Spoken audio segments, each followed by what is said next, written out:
Saxton name resonates in Austin. Jim's late father, James Saxton, is a Longhorn legend, a Heisman finalist while playing for Darrell K. Royal. And Jimmy is a UT football legacy from Westlake.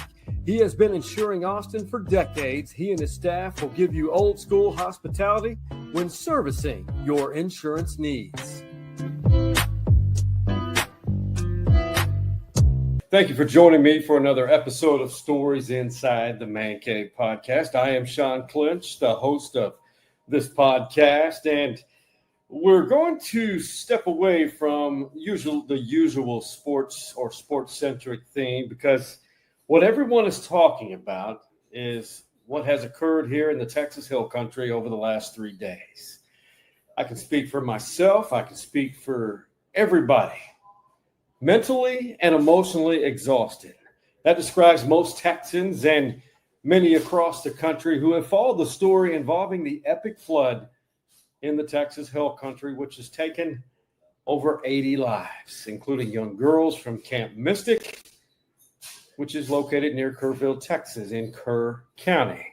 Yet there are people who have revealed their vile feelings, ridiculous, and political opinions instead of respecting those mourning the loss of lives from this tragedy.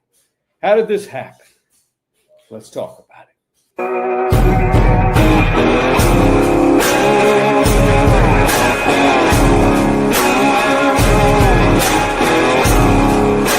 Flash Flood Alley in Texas.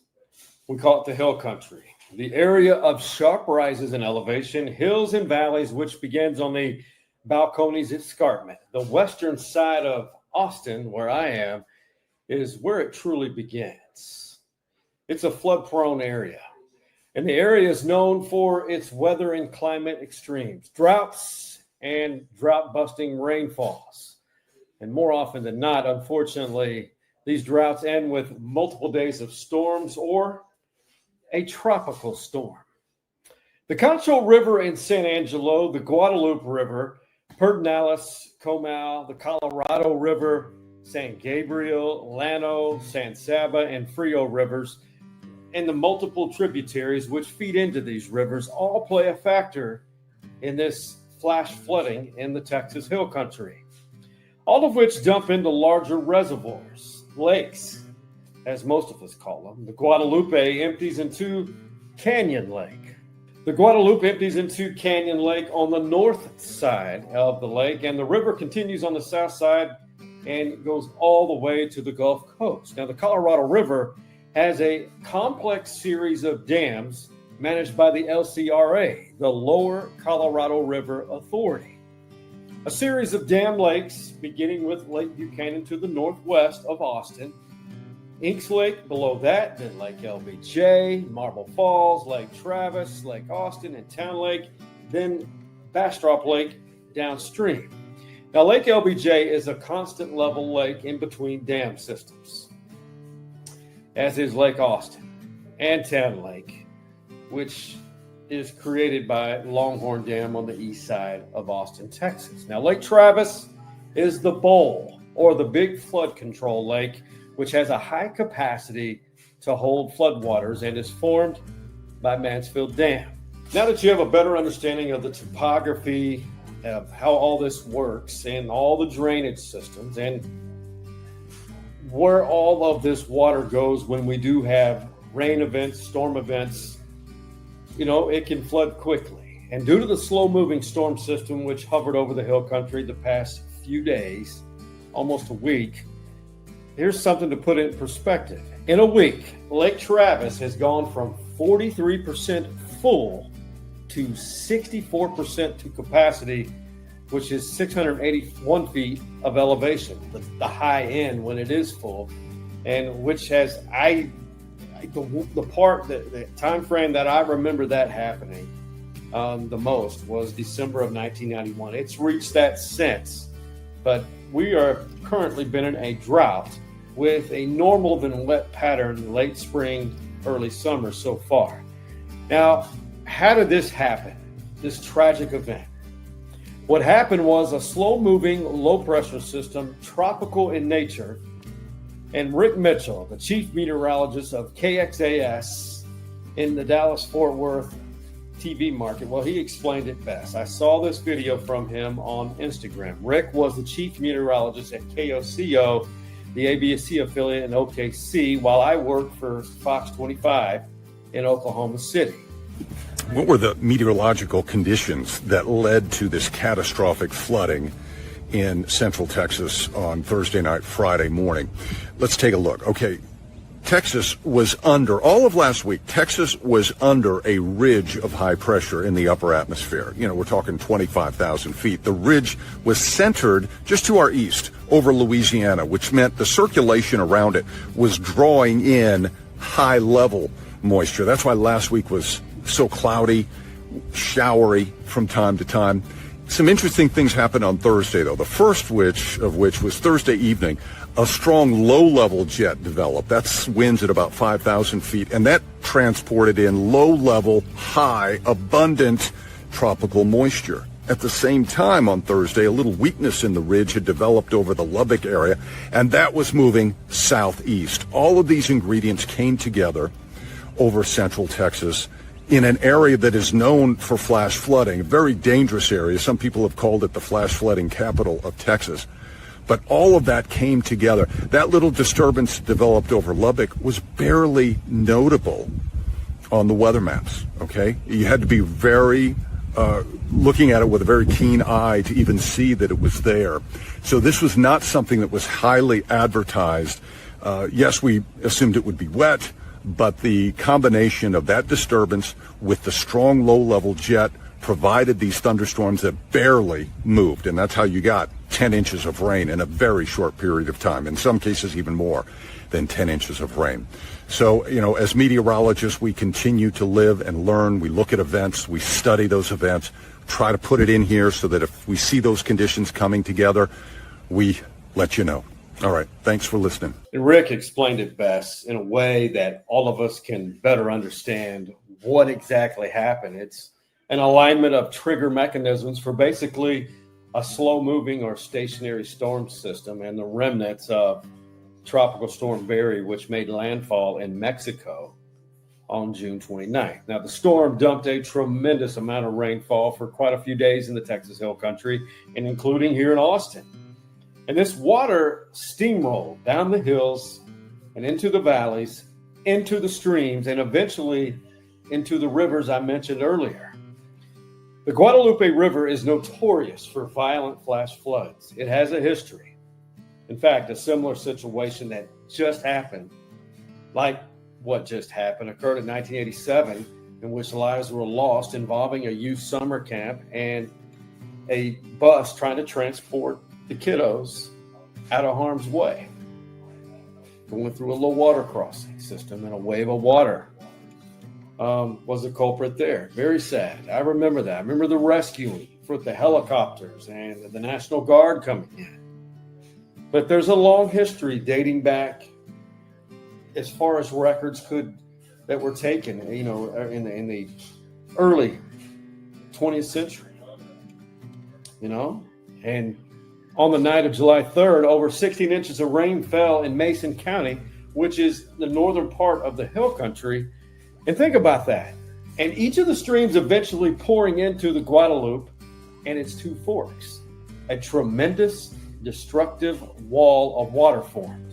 Similar to that in 2015 on the Blanco River, which tragically took the lives of so many in Wimberley who were in cabins near the Blanco River. Except what happened the early morning of July 4th was much worse.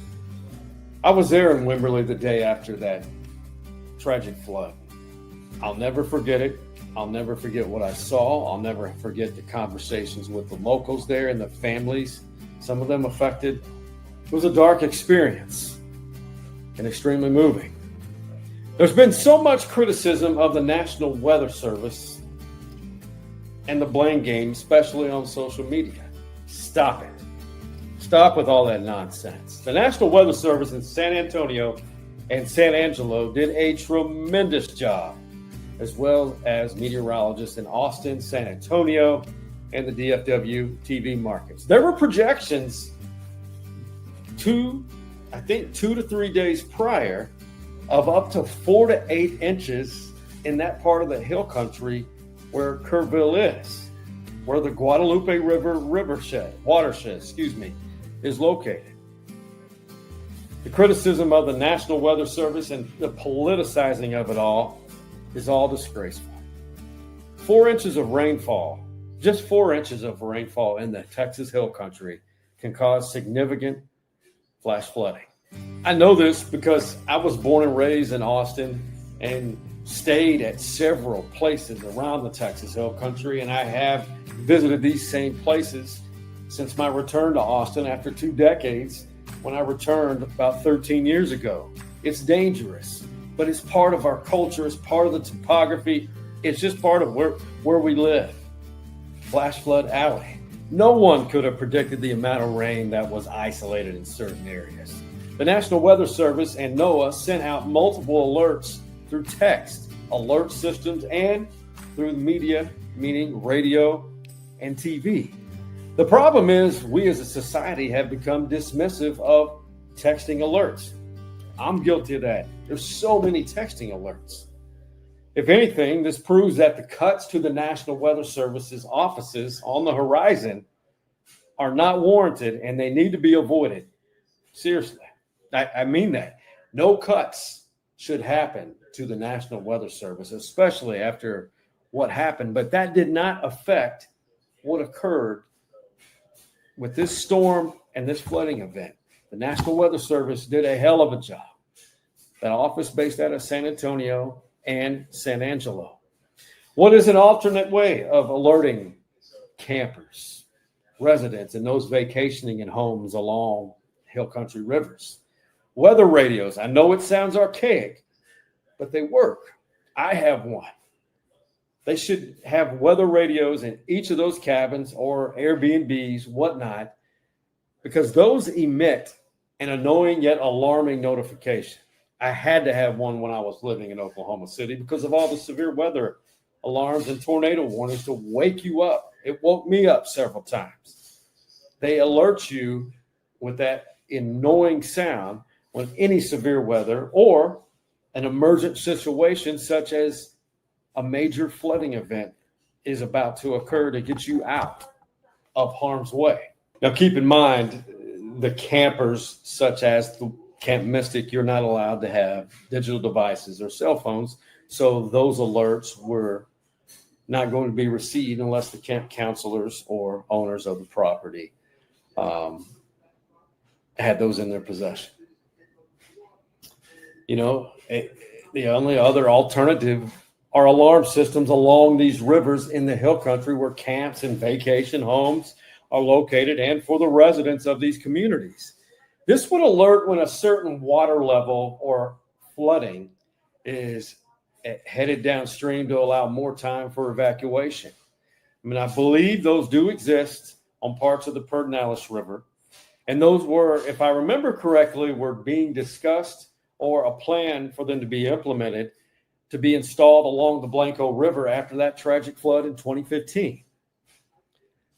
The question I have is, human nature, do we ever learn from these events?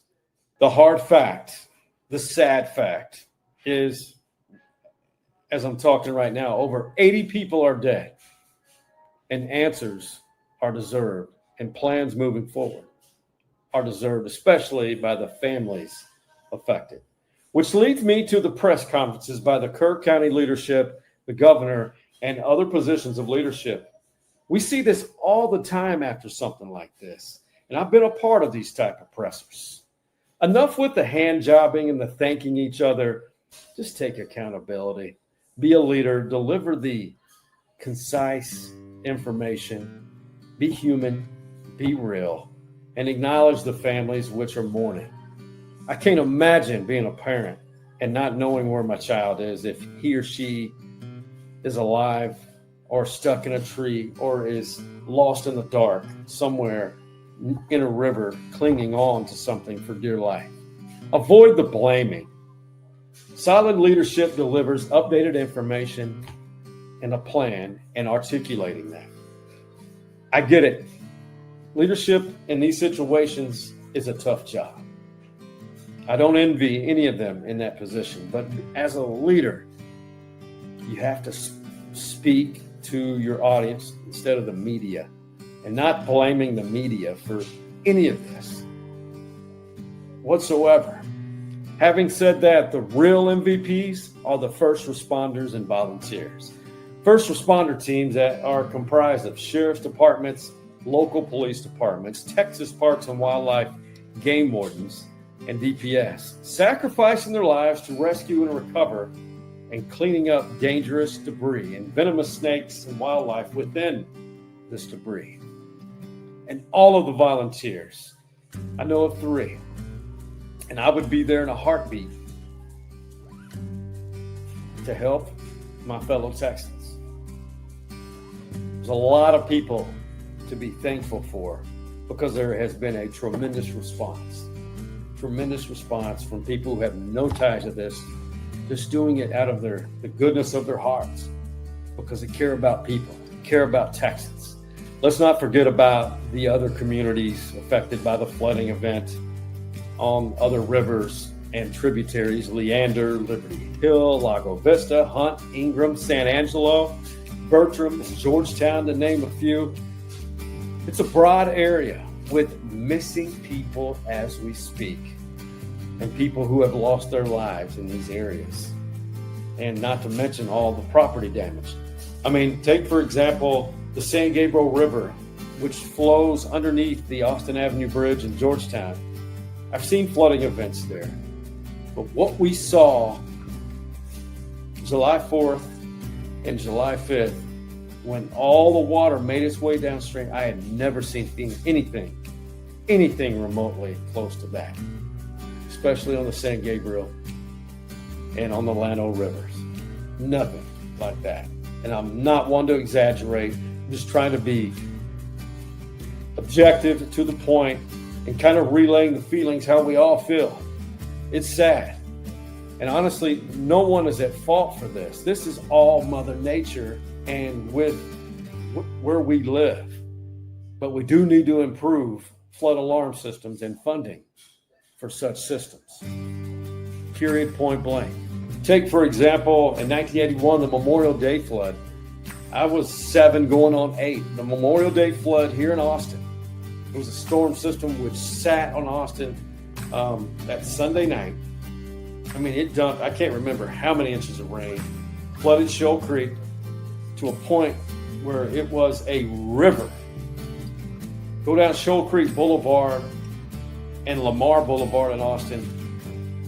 This had become a major river.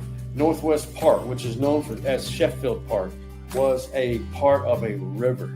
Destroyed billions of dollars of homes, businesses. My late father's business, whom he was a leader of, destroyed cars, and I just remember it. And Lamar, it just was a tremendous amount of damage. And what was the response? They rebuilt areas with flood control and flood alarm systems, notifying digitally, and for the reaction of the authorities to make decisions. But personally, the one part that I hate about this, what has happened, it's bad enough that we've lost lives. But personally, I've witnessed and noticed pure ignorance on social media and out in public, with some people taking political jabs and placing blame. And that this is what the part I don't understand, that some people have placed on social media, pressed send on this and thought it was okay to do this, that the state of Texas deserves what we have because of political indifferences or differences. That's pure ignorance, and you look like an idiot. And quite honestly, it's disrespectful to the families of those whose loved ones who are no longer with us or are missing. Stop with the conspiracy theories as well. This is insane. There's nothing positive about this. Nothing. Absolutely nothing. Instead of creating more division and creating absurd narratives, find a way to help that doesn't involve your keyboard or phone for social media to press send on a negative or post with no facts proven. Have respect for everybody involved, including those first responders who are busting their ass, going through unenviable elements to not only clean, but save lives or recover loved ones. Now, I mentioned MVP, the real MVPs. HEB is another MVP. That Texas-based grocery store chain embodies what Texans are all about. And once again, HEB's presence at the sites or the site of a natural disaster to feed, treat, and support communities affected. At this flooding event, HEB's there. Medication, treatment, feeding, and creating something positive for these communities and those affected by the floods. It's amazing what this grocery store chain does time and time again. They are more reliable, more organized than FEMA or anything government related, and trustworthy. Texans are resilient. We all hurt for these young people who lost their lives and their families and every one of their friends. Let's all do our part, whether it be prayers, contributing in some form, or volunteering. And speaking of, I posted info on the stories inside the Man Cave Twitter/X site with a link to an organization in Kirk County in which you can donate or contribute to or find out information on how you can help. Texans helping Texans. It's always good to talk about it.